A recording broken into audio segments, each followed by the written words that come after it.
जनता पोल, सबसे सटीक राजनीतिक विश्लेषण, हर राज्य पर पैनी नजर। नमस्कार, जनता पोल पर आपका स्वागत है और आप देख रहे हैं जनहित में जारी। और आज हम बात करेंगे एक ऐसे बुनियादी प्रश्न की जो लगभग हर भारतीय के दिमाग में घूम रहा है, और ये प्रश्न है कि विकल्प क्या है। इसी कड़क मुद्दे पर देखिए जनता पोल का विश्लेषण।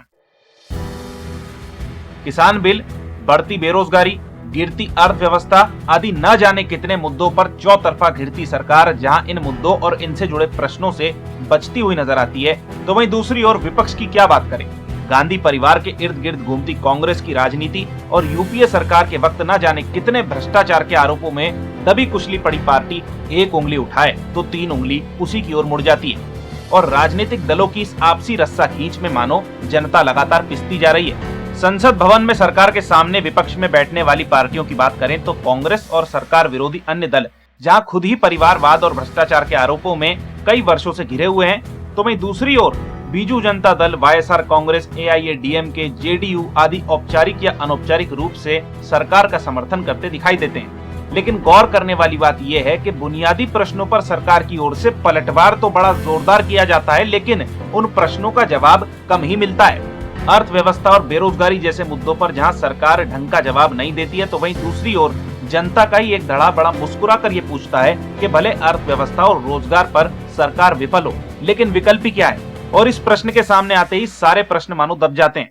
विकल्प के रूप में अगर कांग्रेस की बात करें तो राहुल गांधी को तो अमेठी की ही जनता ने नकार दिया और कांग्रेस 52 सीटों पर सिमट गई, यानी राहुल गांधी को तो जनता पहले ही नकार चुकी है। वहीं दूसरी पार्टियां इतनी बड़ी हैं ही नहीं कि हर राज्य में स्थापित होने के साथ प्रधानमंत्री मोदी के सामने कोई मजबूत और स्वीकार्य चेहरा खड़ा कर सकें। अब सवाल ये खड़ा होता है कि विकल्प क्या है। तो इसका बड़ा खूबसूरत जवाब यह है कि भारतीय संविधान के हिसाब से भारत में प्रेसिडेंशियल रूल नहीं कि एक चेहरे के सामने दूसरा चेहरा खड़ा हो।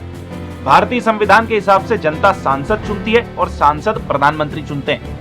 इसलिए प्रधानमंत्री पद के उम्मीदवार को पहले सांसद दल के नेता के रूप में चुना जाता है। हालांकि ये विडंबना ही है कि इंदिरा सरकार से लेकर आज तक जनता के सामने कुछ चेहरे रख दिए जाते हैं और फिर हम ही ये कहते हैं कि विकल्प क्या है। अगर प्रत्येक लोकसभा क्षेत्र से खड़े होने वाले हर प्रत्याशी का इतिहास से लेकर वर्तमान तक जांचा जाए, ये देखा जाए कि कौन कितना पढ़ा लिखा है, किस पर कितने क्रिमिनल केस, भ्रष्टाचार के आरोप, घोटाले, अवैध संपत्ति आदि कितनी है, और इसके बाद उन सभी प्रत्याशियों में से जो सबसे बेहतर प्रत्याशी हो उसे वोट देने का मन बनाया जाए, फिर चाहे वो कोई गरीब निर्दलीय प्रत्याशी ही क्यों ना हो, तो जनता राजनीतिक दलों के माया जाल से बाहर आएगी। अच्छे लोग सांसद बनकर देश की लोकसभा में जाएंगे और इस तरह चुना हुआ हर सांसद एक नया विकल्प होगा।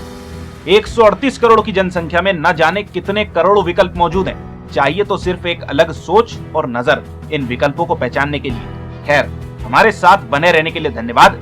देखते रहिए जनता पोल। जय हिंद, जय भारत।